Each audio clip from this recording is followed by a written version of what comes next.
Picture this.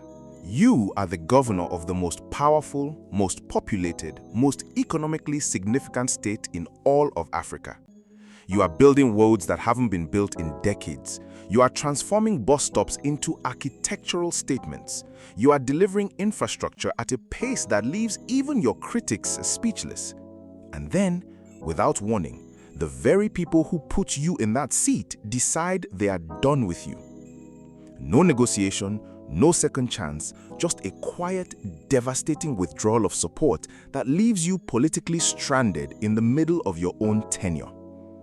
That was the reality of Akinwunmi Ambode, a governor who, by most visible measures, was doing the work and still got shown the door before his time. But here's the question that Lagos political watchers are still asking years later. Why was he never allowed to come back? And more importantly, who is being quietly positioned to make sure the next chapter of Lagos belongs to someone else entirely? Stay with me through every chapter of this video, because by the end, you will understand exactly how Lagos politics operates, not on the surface where the cameras are, but deep in the rooms where the real decisions are made. Let's start at the beginning, because to understand why Ambode was never allowed back, you first need to understand what broke the relationship between him and the Lagos APC power structure in the first place. Akinwunmi Ambode came into office in 2015 with enormous goodwill. He was the technocrat, the cerebral administrator, the man who understood governance as a craft rather than a performance. And for a while, that was enough.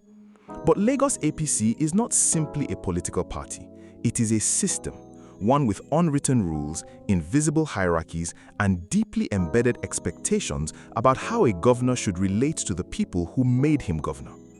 Chief among those expectations is consultation. You do not make major decisions in isolation. You do not chart a course without first checking with the architects of the structure that elevated you. Political observers who watch the Ambode years closely say that over time, that consultation became less frequent. The alignment between Alaosa and the party's influential power brokers, figures closely linked to the towering political network of Bola Tinubu, reportedly began to fray. Meetings that should have happened didn't. Conversations that should have been had weren't.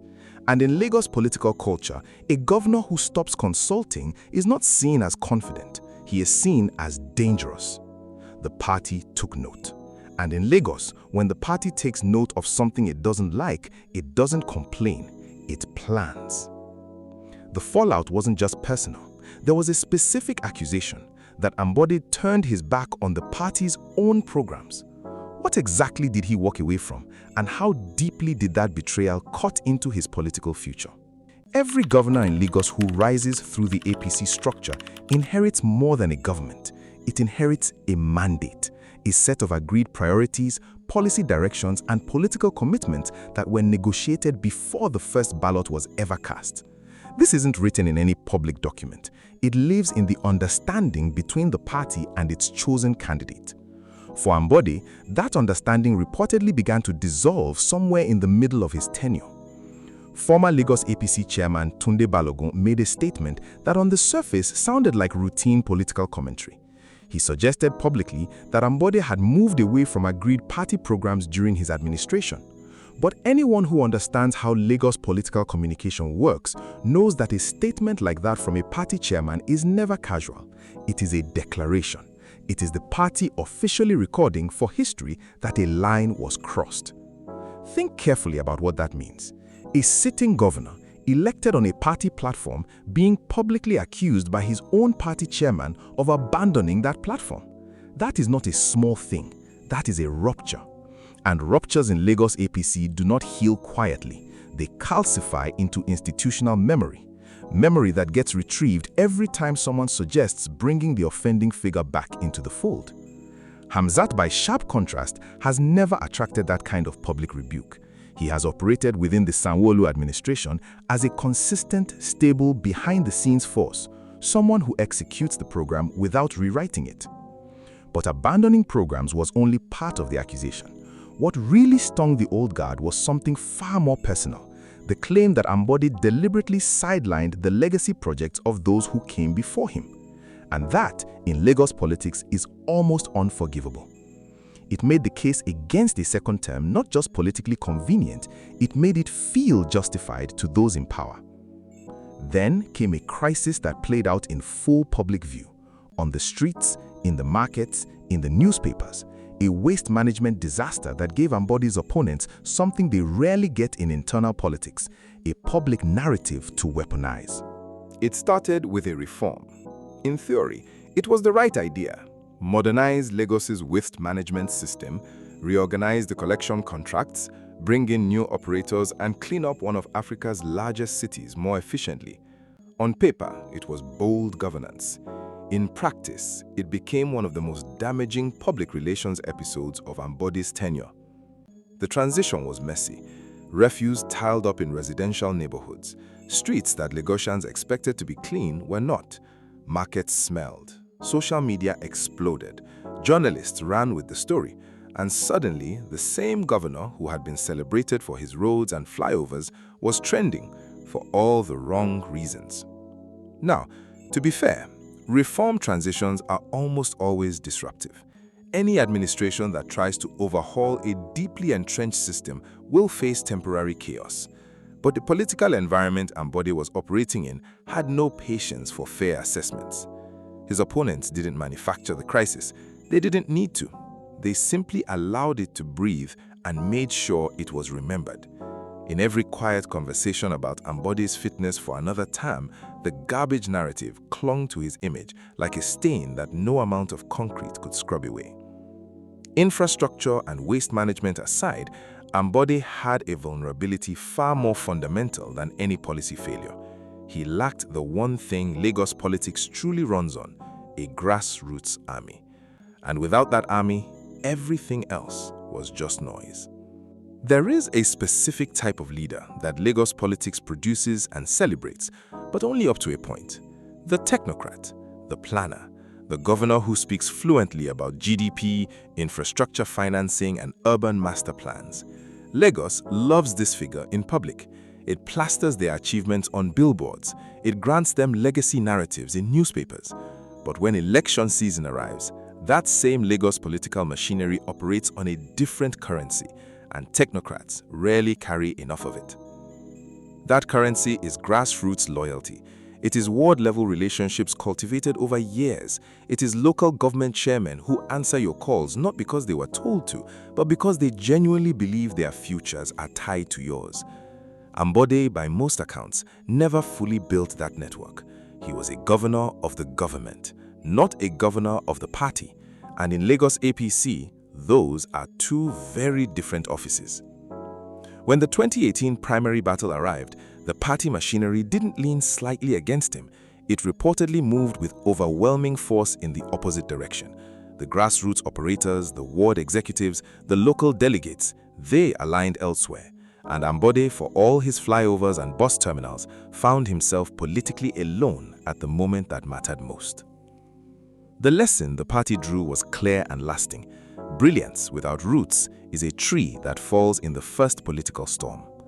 So what does the party actually want now?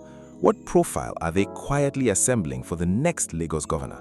The answer reveals a political calculation so deliberate it will change how you see everything that's happening in Lagos right now.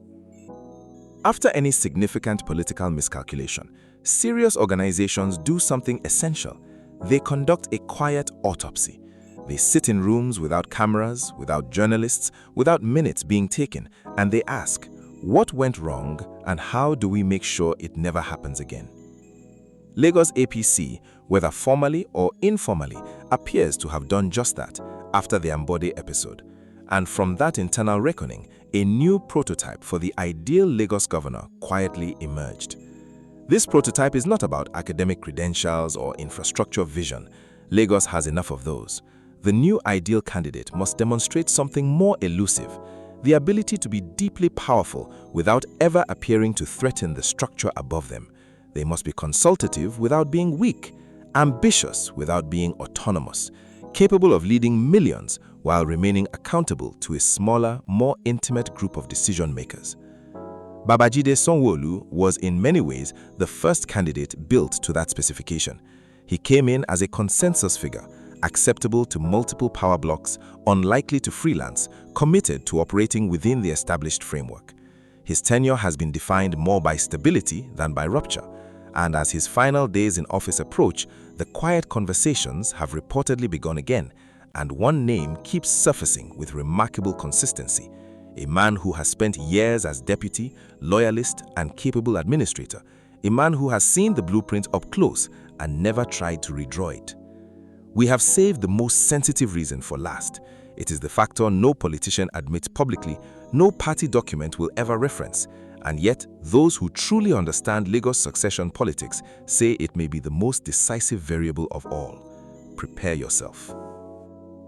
We have arrived at the final chapter, and this one requires you to pay close attention, because what we are about to discuss is never spoken about in press conferences, it will not appear in any official party statement, and if you asked any of the key figures involved, they would deny it with a flat face.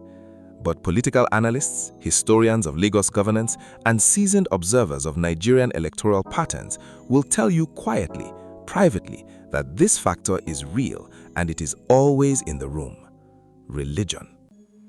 In a state as religiously complex and politically sensitive as Lagos, succession is never calculated in a vacuum. The numbers are always run, not just electoral numbers, but identity numbers. Akinwunmi Ambode is Christian. Babajide Sanwo-Olu is Christian. If Sanwo-Olu completes his full tenure, that represents approximately 12 consecutive years of Christian leadership at the helm of Lagos State. For some powerful stakeholders within the Lagos political establishment, men and women who think in decades, not election cycles, that arithmetic quietly invites a question about balance, about optics, about what signal the next succession sends to the full diversity of Lagos's population. Into that conversation walks Obafemi Hamzat, deputy governor, loyal party operative, experienced administrator, and Muslim. For those running the quiet calculations, he is not merely a succession option, he is a solution. Loyalty, experience, continuity, and religious recalibration, all in one candidate. Nobody will say it out loud, but in Lagos, the loudest decisions are always made in silence.